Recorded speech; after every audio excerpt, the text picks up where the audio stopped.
Assalamualaikum warahmatullahi wabarakatuh.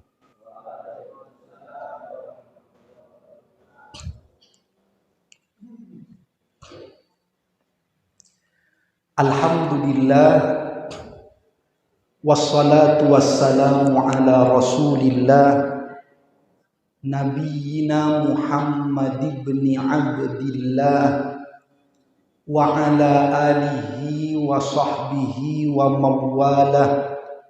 La hawla wa la quwwata illa billah. Amma ba'du. Qala Allah ta'ala, a'udzu billahi minasy syaithanir rajim. Bismillahirrahmanirrahim. Wa min ayatihi an khalaqa lakum min anfusikum azwaja litaskunu ilaiha wa ja'ala bainakum mawaddatan wa rahmah. Inna fi dzalika laayatin liqaumin yatafakkarun. Wa qala an-nabiy sallallahu alaihi wasallam, khairukum khairukum li ahlihi wa ana khairukum li ahli, atau kama qala an-nabiy sallallahu alaihi wasallam. Para alim, para ulama, para ustadz, ustadzah, sesepuh, tokoh masyarakat, para umara yang hadir, yang sangat saya muliakan, saya hormati Allah Subhanahu wa ta'ala. Salawat salam semoga senantiasa terlimpah curahkan kepada Nabi Muhammad sallallahu alaihi wasallam. Pertama, Bapak Ibu sekalian, saya hadir di sini. Jarang-jarang saya mengisi itu, sering pendengar itu kalau ketemu langsung bilang, Ustadz, kalau saya simak di radio suaranya itu saya bayangkan Ustadz gagah, bagus perawakan, tapi bareng ketemu langsung kok kayak bunder-bunder sedikit begini Ustadz, kata. Saya selalu bilang, Pak, ya memang sekarang itu agak jarang lelaki yang elemen, itu agak jarang. Lelaki elemen itu agak jarang. Yang banyak itu katanya lelaki yang prenagen, katanya Pak sekarang. Maka insya Allah mudah-mudahan pertemuan ini pertemuan yang diridhai oleh Allah Subhanahu wa ta'ala. Tadi disebutkan riwayat hidup saya. Sekali lagi tentu banyak hal yang masih harus saya pelajari dari para ustadz, ustadzah, para alim ulama di sini. Kalau ada yang menyebut apa ustadz, kepanjangannya MPDI katanya. Nah, itu biasanya agak orang bingung-bingung apa MPDI itu. Biasanya Pak, kata saya, MPDI itu Magister Pendidikan Insya Allah saja. Jadi masih perlu banyak belajar lagi insya Allah. Alhamdulillah Bapak Ibu sekalian rahimakumullah, tema kita adalah menjadi keluarga yang penuh barakah di zaman yang penuh fitnah.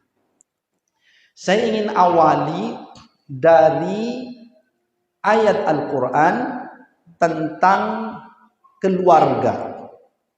yang Allah Subhanahu wa taala menyampaikan dalam surat Ar-Rum bahwa Allah menjadikan kita ini memiliki pasangan hidup untuk bisa membangun keluarga yang sakinah, mawaddah, warahmah. Itulah tujuan dari kita berkeluarga. Allah berfirman, A'udzu billahi minasyaitonir rajim. Bismillahirrahmanirrahim. Wa min ayatihi an khalaqa lakum min anfusikum azwajan litaskunu ilaiha wa ja'ala bainakum mawaddatan wa rahmah inna fi dzalika laayatin liqaumin yatafakkarun. Allah awali ayat ini, betapa pentingnya keluarga itu, Allah awali dengan kalimat wa min ayatihi, dan diantara tanda-tanda kebesaran Allah.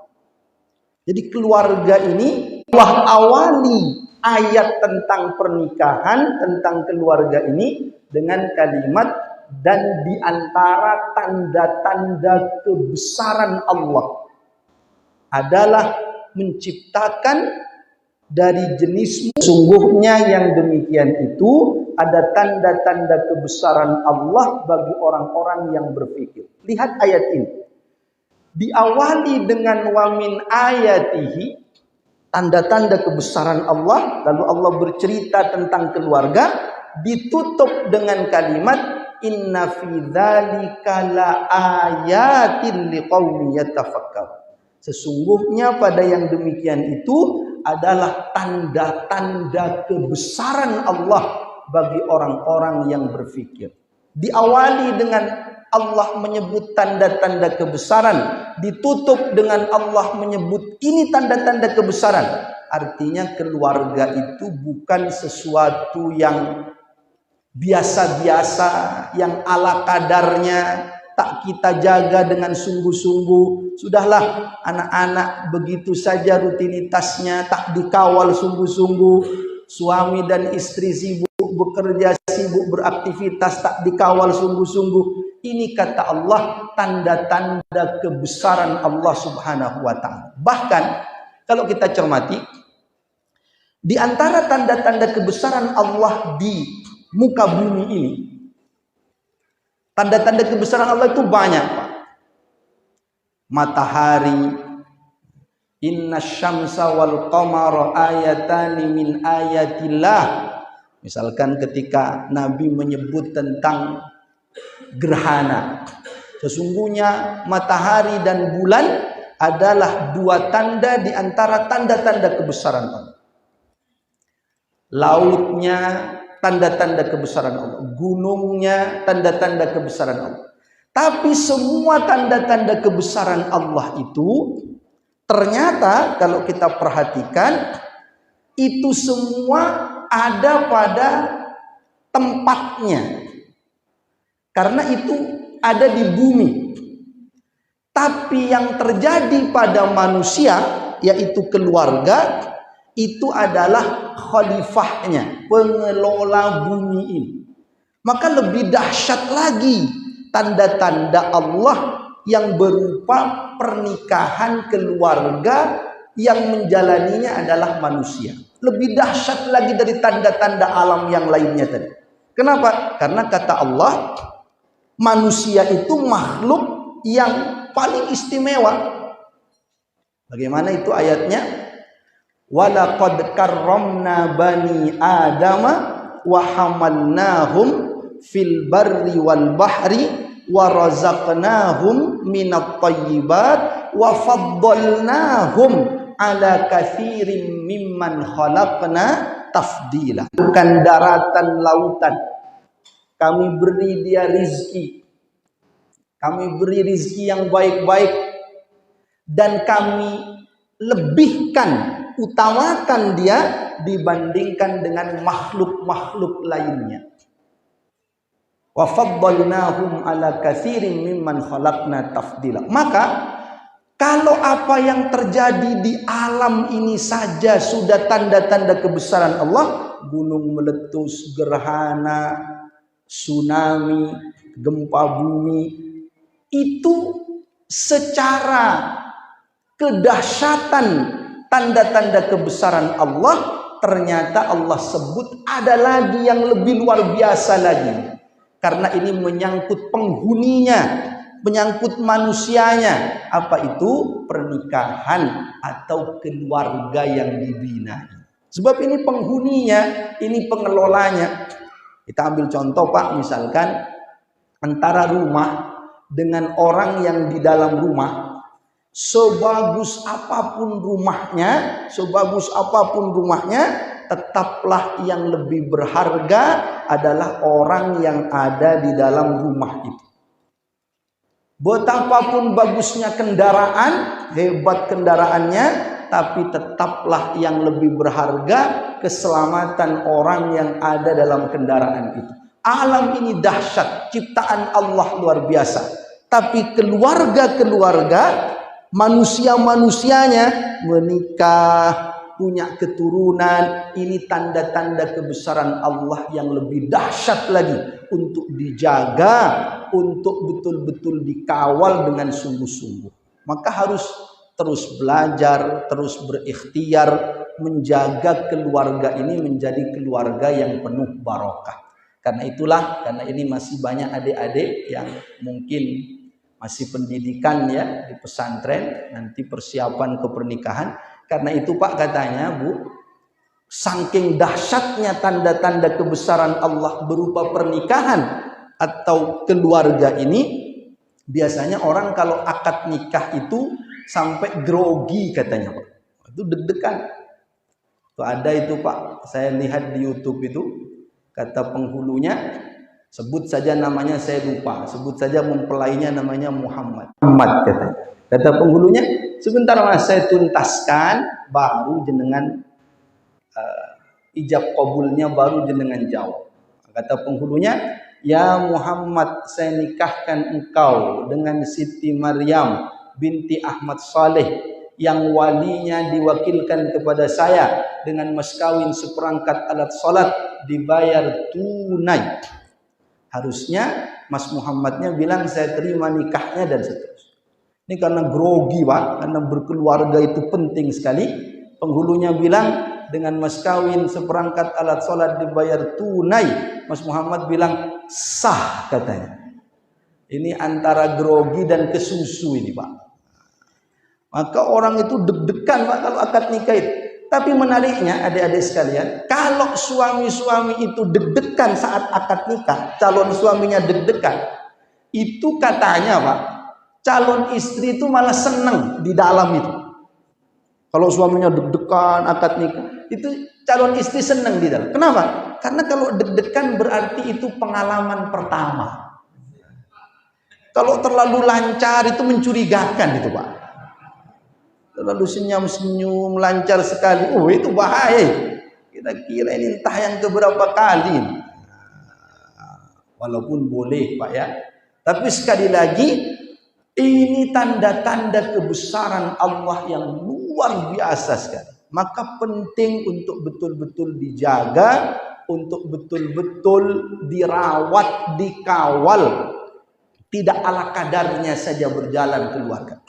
Bahkan dalam hadis, riwayat Imam Muslim, mohon koreksi kalau keliru hadisnya. Riwayat Imam Muslim disebutkan, Inna iblis yadau arsyahu 'alal ma thumma yab'atsu sarayahu fa adnahum minhu manzilatan a'dhamuhum fitnah yaji'u ahaduhum fayaqulu fa'altu kadza wa kadza qala ma sana'ta syai'an Thumma yaji'u ahaduhum fayaqulu ma taraktuhu hatta farraqtu bainahu wa baina imra'ati fayudnihi minhu fayaqulu ni'ma anta. Rawahu Muslim atau kama qala Nabi sallallahu alaihi wasallam.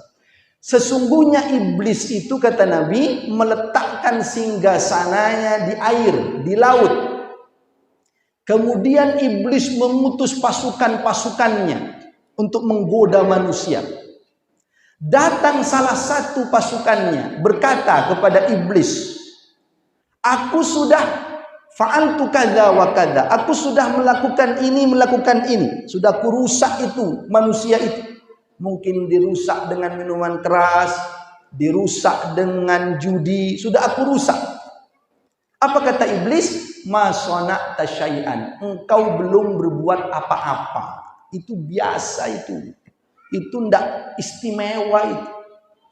Thumma yaji'u ahaduhum, datang lagi salah satu pasukannya. Apa kata salah satu pasukannya?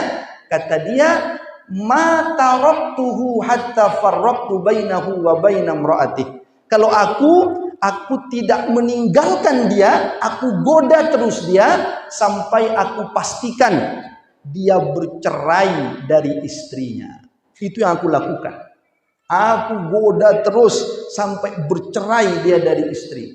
Apa kata iblis? Fayudnihi minhu fayaqulu ni'ma anta. Didekati oleh iblis pasukannya ini, kemudian dikatakan ni'ma anta, engkau baru luar biasa, engkau baru hebat. Lihat Pak, iblis pasukannya serius menggarap keluarga-keluarga kita untuk dirusaknya, untuk dipisahkannya suami dan istri dengan banyak cara luar biasa. Dibuat bermusuhan, dibuat luar biasa. Maka kalau tak sungguh-sungguh menjaga, berat, sulit. Maka kalau iblis dan tentaranya luar biasa menjaga, kita pun harus bersungguh-sungguh menjaga keluarga kita.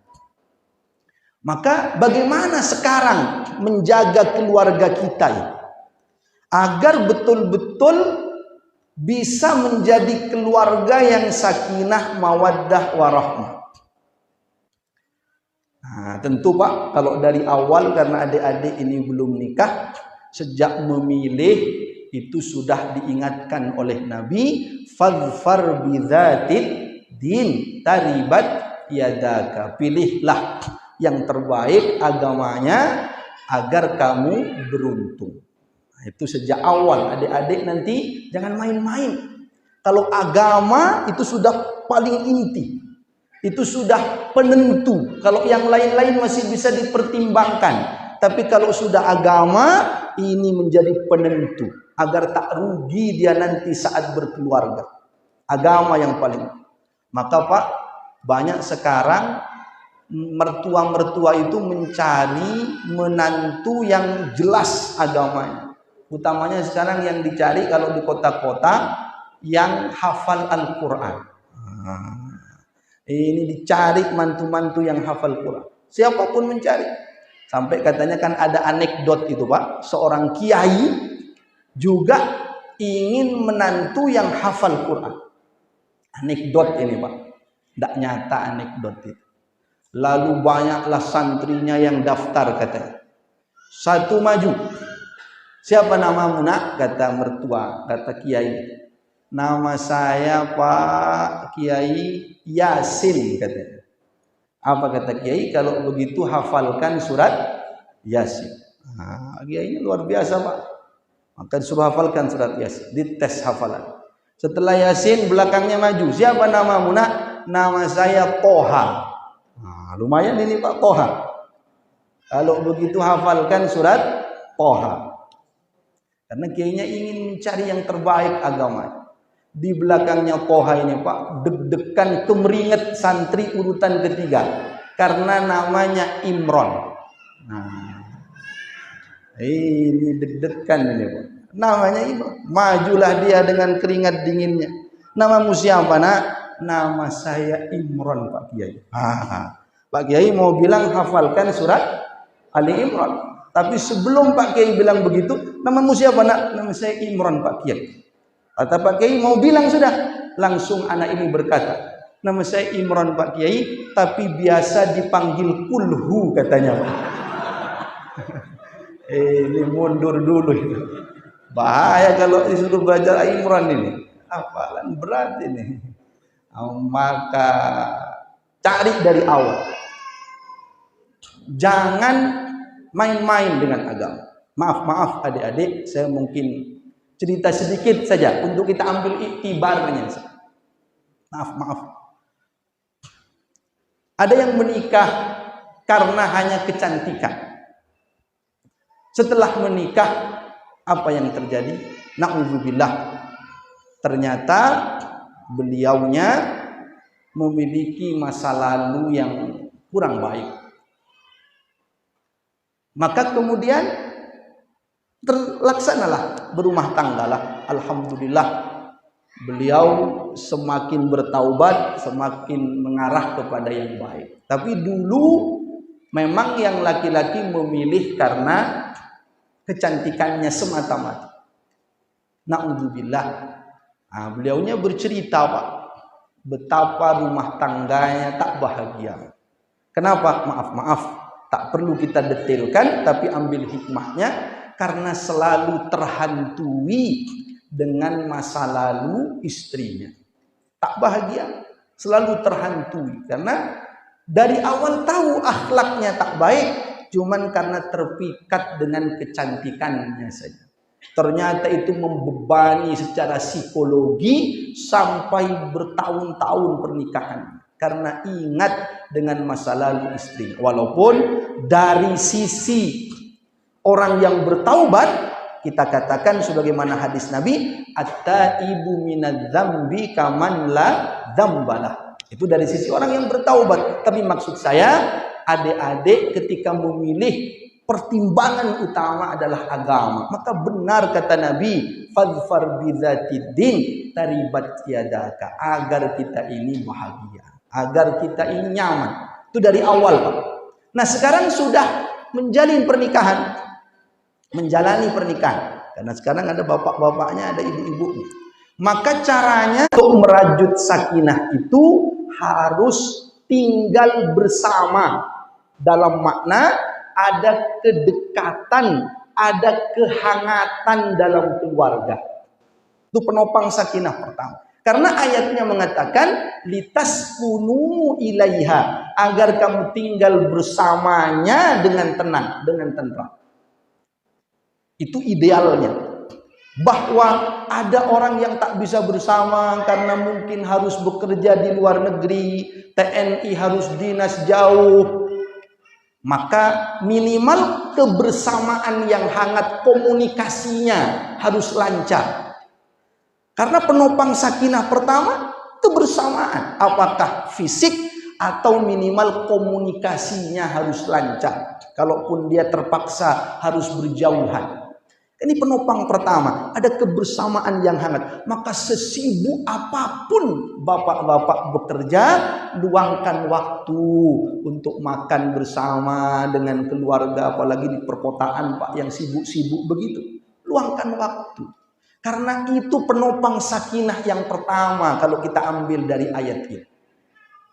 Maka komunikasi Pak, saya sendiri kalau lagi tak bersama istri, kadang-kadang banyak kegiatan, minimal komunikasi harus lancar. WA, telepon, kadang-kadang sehari bisa beberapa kali. Sekarang di sini agar ada kedekatan, karena ini penopang sakinah yang pertama. Agar tak ada celah setan menggoda dengan membisikkan hal-hal yang buruk kepada istri, menyangka suaminya, begitu pula suami menyangka istri. Itu dibangun dengan kehangatan dalam keluarga, komunikasi yang baik. Saya kalau banyak kegiatan Pak di Surabaya, pengajian, itu biasa berkomunikasi dengan istri. Tapi pernah suatu ketika handphone saya mati, sehingga saya tak mengabari, lupa kalau habis isya masih ada pengajian lagi. Biasanya sore sudah pulang, handphone mati, saya pengajianlah dulu. Dalam hati sudah tidak enak, nanti istri ini menunggu lama di rumah. Saya tidak ngabari, handphone mati. Saat ceramah saya cas di tuan rumahnya. Selesai pengajian, saya ambil handphone, saya buka, ada miss call dari istri 64 kali, Pak. Banyak sekali. Akhirnya pertanyaan saya buka, kemana, kapan pulang, kok tidak pulang-pulang. Nah, saya pun membalas, Pak. Saya balas, sabarlah sayang, sabarlah sebentar. Aku pasti pulang. Karena aku bukan Bang Toyib, katanya. Hafal juga bapak-bapak lagu itu. Nah, jadi bukalah kebersamaan yang tak bisa kalau tak ada kehangatan dalam keluarga. Makan bersama harus itu. Jangan biarkan setan masuk di celah-celah kerenggangan hubungan kita. Maka sesibuk apapun. Dan maaf Pak, kedekatan yang hangat itu harus dipastikan siapapun di anggota keluarga itu harus hadir memberikan rasa tenang kepada anggota keluarga yang lain. Kalau tadi kehangatan maksudnya itu tidak sekedar bersama, tapi pastikan setiap kita itu memberikan rasa tenang kepada anggota yang lain. Menjadi penenang, istri menjadi penenang kepada suaminya. Lihat bagaimana Ibunda Khadijah saat Rasulullah Sallallahu Alaihi Wasallam ketakutan, gemetar dari Gua Hira, apa kata beliau? Zammiluni, zammiluni, selimuti aku, selimuti aku. Apa kata Ibunda Khadijah? Luar biasa Pak, menenangkan. Wahai suamiku, engkau orang baik, engkau suka membantu orang, engkau suka menyantuni anak yatim, tak akan ada hal-hal yang buruk insya Allah terjadi padamu. Menenangkan. Begitu pula suami menenangkan istrinya. Jadi begini konsepnya Pak dalam Islam itu. Apapun masalah di luar, pulang mereka ke rumah, maka mereka harus tenang. Suami ada masalah di luar, pulang ke rumah, sakinah melihat istrinya. Bukankah kata Nabi, wanita yang baik itu kalau yang dipandang dia menggembirakan suami. Istri ada masalah di luar, pulang ke rumah, tenang dia karena ada suaminya. Anak-anak ada masalah di luar, pulang ke rumah, tenang dengan bapak ibunya. Bapak ibunya ada masalah di luar, pulang, anak-anaknya menenangkannya dengan rasa baktinya. Masing-masing anggota keluarga pastikan apapun suami saya di luar kondisinya, pulang pertama dia harus tenang, tentram melihat saya. Begitu pula istri. Kadang-kadang kita ini kebalik Pak. Konsep Islam tadi di luar ada masalah, pulang ke rumah tenang. Itu konsep Islam. Ditaskunu ilaiha. Tapi kita kadang-kadang enggak. Ada jamaah bilang ke saya, Ustaz saya kok kebalik katanya. Bagaimana? Kalau sudah di rumah itu paling enggak tenang saya Ustaz. Dimarahi istri, dimarahi suami, paling enggak tenang. Kalau mau tenang justru pergi keluar rumah. Kebalik. Di luar rumah tak tenang, pulang harus tenang. Kita kebalik. Di dalam keluarga tak tenang, kalau mau tenang keluar. Sampai ada suami-suami bilang, saya Ustaz sering kebalik. Kalau di dalam rumah paling tak tenang, dimarahi, diomeli. Saya baru Ustaz kalau mau tenang itu pergi keluar ke warung kopi. Sambil rokokan di warung kopi, disitulah saya dapatkan sakinah yang sesungguhnya. Ini kacau ini Pak. Kata istri-istri pun begitu. Apa kata istri-istri? Sama Ustaz, di rumah ini sumpah ya, dimarahi macam-macam, dikomentari kurang inilah, kurang itulah. Saya kalau mau tenang, pergi saya ke mall. Disitulah saya dapatkan sakinah yang sesungguhnya itu. Kalau sudah lihat baju, lihat apa, di sana banyak Pak mall-mall itu. Biasanya ada yang paling banyak dikunjungi orang namanya Matahari Department Store. Biasanya kalau istri saya mengajak mau ke Matahari, itu saya ceritakan dulu tentang keburukan orang Majusi, penyembah matahari. Nah, walaupun tidak ada kaitannya sebenarnya itu. Cuman kira-kira biar tidak jadilah ke matahari itu kira-kira. Maka sekali lagi Bapak Ibu sekalian, itu konsep Islam. Di luar apapun masalah suami saya, pulang pertama sakinah melihat saya. Coba Bu, kalau Ibunda Khadijah tadi luar biasa, tidak nanya macam-macam, pokoknya diselimuti, ditenangkan. Coba kira-kira kalau ibu-ibu suaminya begitu, pulang lalu gemetar, ketakutan karena uzlah di gua. Kira-kira kalau istri-istri sekarang malah nyalahkan. Lah iya Mas, lapo sampai nang gua-gua iku lapo kata. Kak nang omah ae lapo sampean ron. Jadi tenangkan. Apa masalah di luar, pulang tenang. Nah, itu kewajiban kita.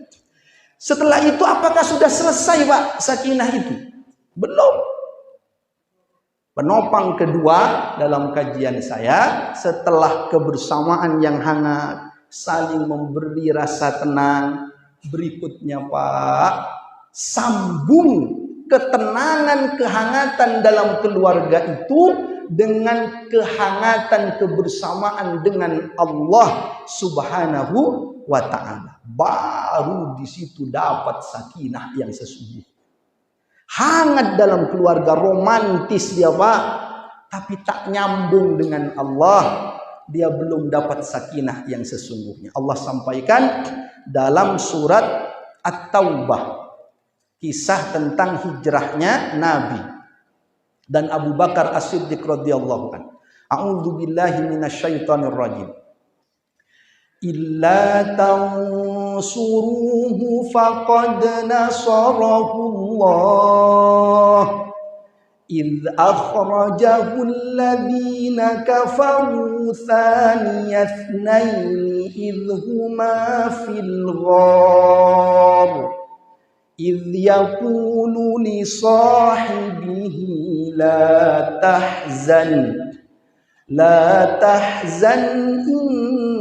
innallaha ma'ana fa'anzalallahu sakinatahu alaihi wa ayyadahu bijunudin lam tarawha wa ja'ala kalimatal ladina kafaru sufla wa kalimatullahi hiyal ulya wallahu azizun hakim.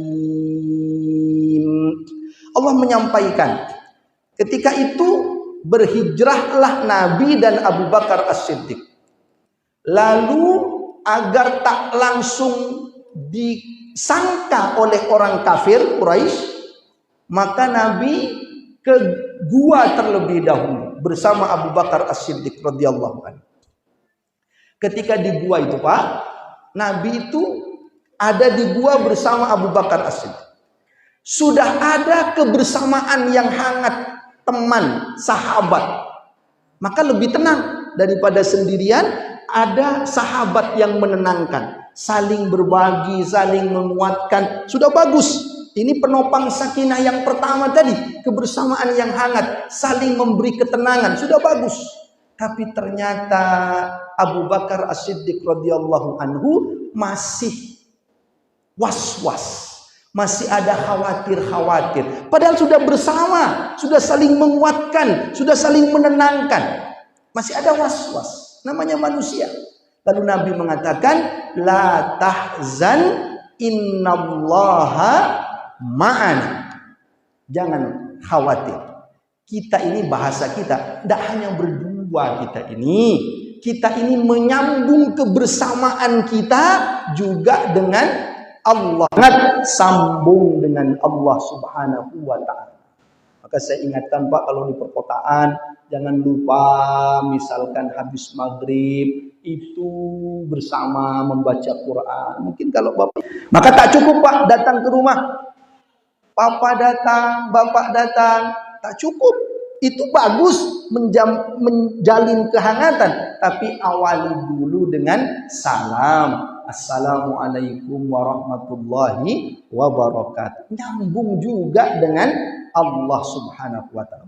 Nyambung dengan Allah Subhanahu wa taala. Itu sakinah. Maka dalam hadis disebutkan, kata Nabi, idza dakhala ar-rajulu baitahu fadzakarallah inda dukhulihi qala asy-syaitan la mabita lakum wala asya. Wa idza dakhala ar-rajulu wa lam yadhkurillah inda dukhulihi, pada tempat tidur tidak ada makan malam. Karena orang ini masuk rumahnya membaca, berzikir kepada Allah. Tapi kalau dia masuk ke rumahnya tanpa kebersamaan dengan keluarga, bagus. Saya pernah makan Pak di salah satu warung makan. Itu dengan keluarganya, bahagia sekali nampaknya. Ketika kumpul, apa kata ibunya, kata mamanya, jangan makan dulu nak, jangan makan dulu nak. Dalam hati saya, ini bagus ini. Sebelum makan mengajak untuk berdoa agar nyambung dengan Allah Subhanahu wa taala. Ada kehangatan nyambung dengan Allah. Jangan makan dulu nak. Dalam hati saya, bagus ini. Saya lirik-lirik saja Pak. Saya belum datang ke sana. Ternyata habis disuruh jangan itu, ternyata Pak bukan mau berdoa tapi mau selfie dulu sama-sama. Di selfie satu-satu selfie. Habis selfie tak adalah doa, makanlah langsung. Hati-hati. Kata Nabi tadi, kalau tak mengucap basmalah, ikut setan di situ. Maka sambung dengan Allah. Malam-malam Pak pulang ke rumah, adakan ngaji bersama keluarga. Kalau di sini insya Allah sudah lingkungannya sudah luar biasa. Kalau di kota Pak, luar biasa. Ada ibu-ibu bilang ke saya, Ustadz, saya mau mulai dari saya. Anak saya tidak pernah ngaji, suami saya tidak pernah ngaji. Saya mulai dari saya dulu. Akhirnya dia masuk setelah maghrib ke kamarnya ibu ini, anaknya, bapaknya nonton TV. Kata bapaknya main game, main handphone. Kata ibunya, a'udzu billahi minasyaitonir rajim. Dinyaringkan sedikit biar dengar itu bapak sama anaknya. Tapi dia tidak mau ngajak dulu, dia mau mulai dari dirinya. Bagus. Baru ta'awud dipanggil anaknya. Ma katanya sinetronnya mau mulai. Nah, mulailah itu Pak, goyah imannya itu. Ini ngaji apa nonton sinetron. Sinetron ini seru-serunya. Kata dia tidak mau saya. Dia lanjut. Bismillahirrahmanirrahim. Malah lebih dia banterkan lagi. Bagus Pak. Dia sudah niat betul. Dia mulai dari dirinya. Kata anaknya, Ma, ini sinetronnya lagi seru-serunya mau mulai. Itu goyah iman. Tapi nampaknya dia sudah mantap. Masa saya menyerah dengan sinetron?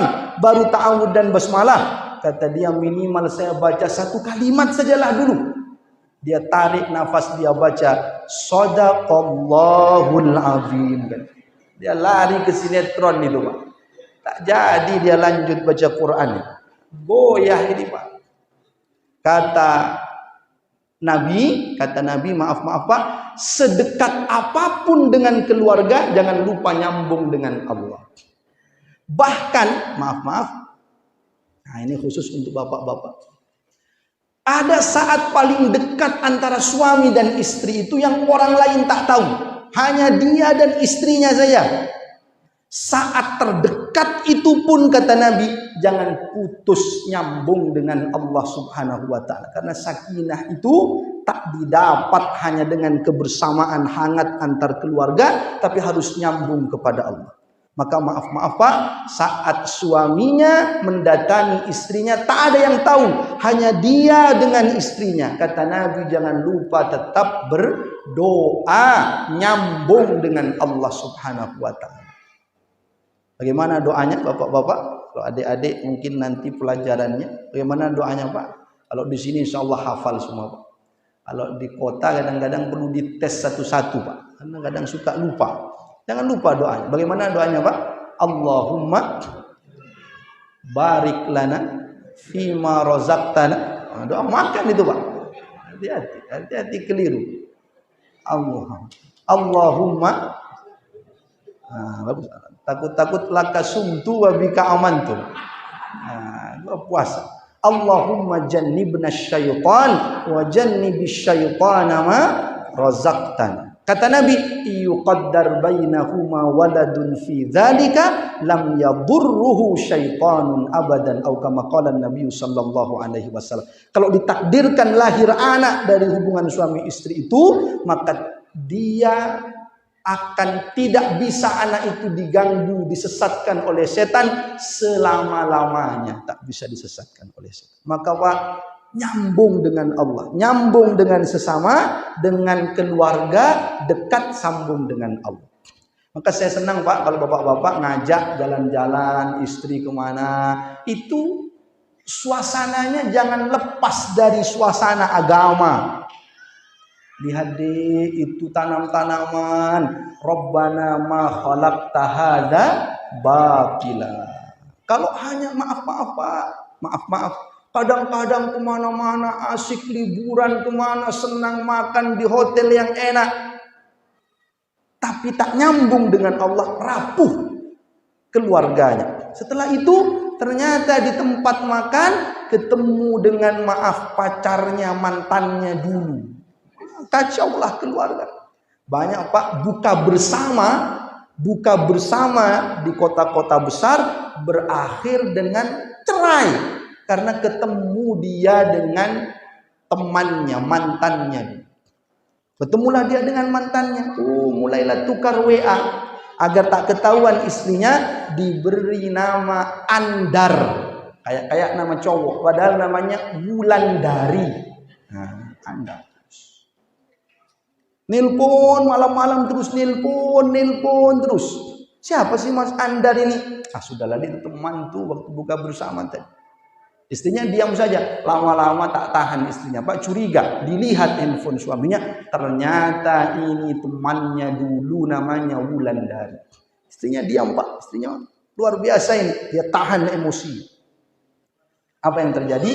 Pagi-paginya saat suaminya minta buatkan teh, ternyata tak diberi gula sama istrinya. Kata suaminya, ini kok enggak manis? Oh iya Mas, sampean ambil sendiri ya Mas, gula di dapur, kata istri. Diambil sendiri sama suaminya. Mana dek gula? Gula itu Mas, saya taruh di toples yang tulisan di atasnya garam. Itu isinya gula. Kalau tulisannya gula, itu isinya garam. Kata suaminya, kok aneh kamu dek? Gula ditulis garam, garam ditulis gula. Apa kata istrinya? Itu untuk ngakali semut Mas, katanya. Biar semut bacanya garam padahal gula. Kata suaminya, kamu ada-ada saja dek. Masa semut itu bisa diakali dengan tulisan itu? Semut itu tahu dari rasanya. Apa kata istri? Itulah juga saya Mas, saya. Mau kamu tulis Andar, mau kamu tulis Anto, itu tidak bisa, rasa dan mantap sekali itu Pak. Kira tak bisa lagi dia berbuat macam-macam. Maka nyambung dengan Allah Subhanahu wa ta'ala. Bapak-bapak nanti Pak, ajak rekreasi anak-anak. Bagus, tapi jangan lupa sholatnya, jangan lupa mentadabburi alam agar Allah menurunkan sakinah itu kepada kita. Maka ada bapak-bapak ngajak istrinya, itu bagus Pak. Apa katanya? Dek, coba dek lihat ini dek, alam semesta ini indahnya. Dia Pak datang ke perkebunan cabai Lombok. Lihat dek keistimewaan Lombok itu, tanaman Lombok. Lombok itu dek satu tanaman bercampur antara Lombok yang masih enom sama Lombok yang sudah tua. Ada yang merah, ada yang hijau. Dalam satu tanaman ternyata bercampur itu dan malah indah. Kata istrinya, apa hikmahnya Mas? Kalau kita mau mentadabburi, ternyata dek dalam satu tanaman Lombok justru indah kalau di situ bercampur antara Lombok enom dan Lombok tua, katanya. Bapak mulai tahu arahnya kemana ini kira-kira. Maka dek, rumah tangga itu ternyata bisa indah kalau berkumpul antara embok enom dan embok tuwe, katanya. Ibu-ibu paling tak mau ini. Sudah Mas, jangan ajak-ajak saya lagi jalan-jalan kalau begitu. Besoknya ketika suaminya mau kerja, suaminya makan Pak, dihidangi sama istrinya sambel, nasi sama sambel. Begitu makan suaminya kepedesan. Dek katanya, apa ini kok kayak pedesnya ini sambelnya? Apa kata istri? Itulah Mas rasanya kalau mbok enom sama mbok tuwek dicampur. Begitu rasanya lombok itu. Pedes, murus-murus kira-kira. Nah, sekarang saya membela ibu-ibu ini Pak. Kenapa Ustaz kok bela ibu-ibu? Karena istri saya ikut Pak. Walau tak di sini Pak. Di rumahnya Ustaz Zubat. Tapi kan direkam ini, bahaya kalau saya tak bela. Maka harus. Maka Bapak Ibu itu namanya sakin. Saya singkat Pak, ada kemudian mawaddah, ada kemudian rahmah. Singkat saja. Para ustadz sudah luar biasa kalau menjelaskan. Tapi setelah sakinah ada namanya mawaddah, ada namanya rahmah. Para ulama berbeda pendapat apa itu mawaddah, apa rahmah, cinta kasih dan kasih sayang. Tapi salah satu saja di antara pendapat-pendapat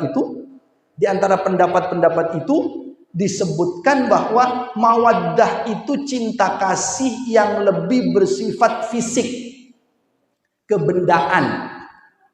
Tapi kalau rahmah, kasih sayang yang lebih bersifat psikologis. Nah, bagaimana membangun mawaddah warahmah? Kalau mawaddah berarti yang nampak-nampak, maaf, tampil yang bersih, tampil yang harum. Nah, itu mawaddah. Kalau Nabi harmonisnya, romantismenya, di mana istrinya meminum, dari bekas minumnya itulah Nabi meminum juga. Gelasnya dicari yang mana bekasnya, di situ. Itu menyuburkan mawaddah. Kira-kira bapak-bapak begitu Pak sama ibu-ibu? Mungkin awal-awal pernikahan saja. Kalau sudah agak-agak lama tak lagi. Malah dititeni mana bekas minumnya suami. Habis itu nanti minum di tempat yang lain. Kenapa? Karena bau pecel di situ katanya. Cari yang lain. Romantisme, mawaddah, cinta kasih yang sifatnya kebendaan, yang sifatnya fisik, tampil yang menarik. Nah, tentulah Bapak Ibu semua yang bisa mengikhtiarkan itu, ketahuilah bahwa yang halal itu jauh lebih nikmat, lebih berkah, tinggal bagaimana kita menyajikan, menghidangkannya dengan baik. Maka ikhtiarkan agar ada mawaddah itu, cinta kasih. Kalau mungkin saya tarik lebih luas Pak, sering-sering kasih istri itu hadiah Pak. Itu bagian dari menyuburkan cinta kasih. Walaupun kecil nilainya, kasih hadiah. Bapak-bapak kasih hadiah, pulang-pulang kira-kira kasih cincin ibu. Oh, itu luar biasa Pak. Senang istri. Walaupun tak mahal-mahal. Ya, kalau kita mampu, semampu kita lah. Martabak, apa terang bulan, kasih itu senang. Senang sekali. Ada istri protes Pak. Mas katanya, saya kok enggak pernah dibelikan perhiasan. Seumur-umur hanya awal nikah saja. Padahal suaminya mampu. Kok enggak pernah dibelikan perhiasan? Apa kata suaminya? Dek katanya, bukan aku katakan ad-dunya mata' wa khairu mata'iha al-mar'atus salihah. Dunia adalah perhiasan dan sebaik-baik perhiasan adalah istri yang salihah. Adik ini saya mencontohkan, saya kalau ke istri tidak pernah pelit Pak. Terakhir saya ngasih istri saya emas itu 98 kilogram. Ya ini Mas Rifhan Halili ini Pak saya berikan. Kalau Mas Zubat tidak tahu berapa gram itu Pak, berapa kilogram. Kata istri kalau yang ini jangan berat-berat ini katanya. Kalau yang lainnya mau. Maka Pak sekali lagi berikan mawaddah itu, suburkan dengan cinta kasih, dengan yang sifatnya memberi sesuatu. Ibu-ibu juga begitu, menghidangkan kopi, itu menyuburkan sayangnya suami. Beli di warung kopi bisa, tapi dihidangi oleh istri itu terasa berbeda. Itulah menyuburkan mawaddah kita. Kalau bapak-bapak mau berangkat kerja, Bu, antarkan. Nah, ibu-ibu insya Allah masih sempat mengantarkan. Kalau di kota tak sempat lagi, Pak. Hanya awal pernikahan. Harusnya diantarkan, bawakan tasnya, cium tangannya. Sekarang tidak lagi. Biarkan itu, tapi suburkan mawaddah, cinta kasih dalam keluarga. Dan yang terakhir adalah rahmah, kasih sayang. Maka kasih sayang ini psikologis sifatnya, Pak. Perkataan, komunikasi. Kata istri, bukan aku tidak mau ikut suamiku, Ustaz. Tapi suami itu kalau nyuruh kayak bos kepada anak buahnya, tak nyaman di hati. Kata suami, bukan saya tidak mau ikut saran istri saya. Tapi istri itu kalau ngomong tidak menghargai saya. Inilah pentingnya komunikasi. Psikologis yang baik pendekatannya. Maka ibu-ibu, maaf Bu, tanamkan pertama, kalau bapak meminta yang tidak diharamkan Allah, ibu iakan dulu. Itu cara komunikasi yang baik. Iakan selama tak melanggar aturan Allah. Bapak mau apa? Anak-anak ini, ayo kita sekarang mau jalan-jalan ke pantai. Iakan dulu. Alhamdulillah, terima kasih Mas, sudah diajak jalan-jalan. Itu senang hati suami. Nah, itu komunikasi yang baik. Jangan belum-belum, ayo mah ke pantai. Pantai lagi. Tapi terima kasih dulu. Makasih, alhamdulillah. Perkara setelah itu ibu usul, tidak apa-apa. Tapi ya, kayaknya sekarang itu yang enak. Nah, tidak apa-apa. Tapi iakan dulu, biar senang hati suami. Itu komunikasi yang bagus. Karena yang paling penting dari istri itu ketaatan. Tapi ya kayaknya kalau ke pantai, gimana kalau sekali-sekali kita ke mall, ke tempat belanja. Kata suaminya, janganlah, ke pantai saja. Ikuti saja, makasih. Nanti pulang dari pantai, ibu bilang, ya mampir-mampir sebentar cari baju ya. Tidak apa-apa. Jadi maksud saya, Bu, iakan dulu. Ibu belum sudah bantah. Ayo ke sana, ngapain ke sana? Panas. Jangan, iakan dulu. Karena ketaatan istri itu membuat hati suaminya nyaman. Begitu pula suami, yang dikedepankan adalah sayangnya, kasih sayangnya. Jangan nyuruh-nyuruh kayak bos kepada anak buahnya. Kasih sayangnya yang didahulukan. Kalau kasih sayangnya dia lakukan, maka istri akan nyaman mengikuti perintah suaminya. Maka komunikasi ini harus dijaga agar ada rahmah, ada kasih sayang antara suami dan istri ini. Maka katanya Bu, terakhir seorang istri akhirnya karena dia pengen dibelikan emas, perhiasan sama suaminya, tapi tak dibeli-belikan. Apa akhirnya dia tak ingin menyinggung suaminya. Lalu malam-malam Pak, istri ini bilang kepada suami, ya katanya, tidak tahu ya, tadi ketika sudah pagi-paginya, tadi malam aku kok kayak mimpi, kayak enggak, apa iling-ilingan. Kenapa mah? Karena ternyata di leherku itu tiba-tiba ada kalung emasnya. Entah itu mimpi, entah tidak. Kira-kira apa ya Mas tafsir dari mimpi saya itu, katanya. Itu bagus, itu ibu-ibu enggak langsung nembak itu. Apa ya Mas kira-kira? Nah, suaminya nampaknya sudah paham karena sudah ikut pengajian. Oh, berarti istri saya ini pengen. Maka dia berusaha mewujudkan. Akhirnya, insya Allah besok malam makan malam, aku akan beri engkau hadiah yang menjawab mimpimu tadi malam. Alhamdulillah. Pulang Pak kerja, dibungkus sama suaminya Pak yang baik, dikotai, lalu diberikan setelah makan malam kepada istri. Dek, maaf selama ini aku kurang perhatian. Kamu sampai mimpi di lehermu ada kalungnya. Kamu tanya apa makna mimpi itu? Mudah-mudahan ini menjawab mimpimu tadi malam ya Dek. Mimpimu insya Allah terjawab dengan hadiahku itu. Begitu dibuka, Pak senang istrinya dibuka, ternyata isinya buku tafsir mimpi ternyata. Kira-kira baca sendirilah apa tafsir mimpimu itu kira-kira. Ini kenemenan meditnya ini Bu, suami-suami. Tapi insya Allah suami-suami ibu tidak, kita dermawan kepada istri. Kata Nabi, khairukum li ahlihi wa ana khairukum li ahli. Yang paling bagus memperlakukan istri-istrinya itu. Jangan pelit-pelit Pak, mohon maaf saya ingatkan kepada istri mulai sekarang, jangan pelit-pelit. Rizki kita Allah berkahi, Allah perluas kalau kita sayang pada anak istri kita. Jangan pelit-pelit. Tidak ada Pak, orang pelit itu, maaf kepada bapak-bapak khususnya, orang pelit itu tidak diri, tidak suka sama temannya yang pelit Pak. Rahasia umum.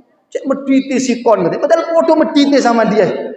Jadi orang pelit itu benar-benar sendirian, tak ada temannya dia. Maka berbuat yang baiklah kepada istri-istri kita. Mudah-mudahan Allah turunkan sakinahnya kepada keluarga kita. Kita bisa membangun sakinah, mawaddah, warahmah itu. Ingat Pak, tak hanya bersama, tapi sambung dengan Allah Subhanahu wa Ta'ala. Berikhtiar mewujudkan mawaddah dengan tampil yang baik, memberi hadiah, kedekatan. Kitalah yang bisa melakukan itu. Lalu rahmah, komunikasi yang baik, sayangi, karena Allah menitipkan istri itu kepada kita. Cintai istri kita bukan hanya karena dia istri kita, tapi karena dia adalah amanah titipan dari Allah Subhanahu wa Ta'ala untuk kita jaga dengan sebaik-baiknya. Saya kira itu dari saya, Bapak Ibu sekalian. Saya akhiri, saya kembalikan dulu. Ini pakai tanya jawab atau tidak Ustaz? Saya kira mungkin waktunya tanpa tanya jawab, tak apa-apa, saya kembalikan dulu kepada Ustadz Lisin. Silahkan Ustadz, kurang lebihnya saya mohon maaf. Assalamualaikum warahmatullahi wabarakatuh.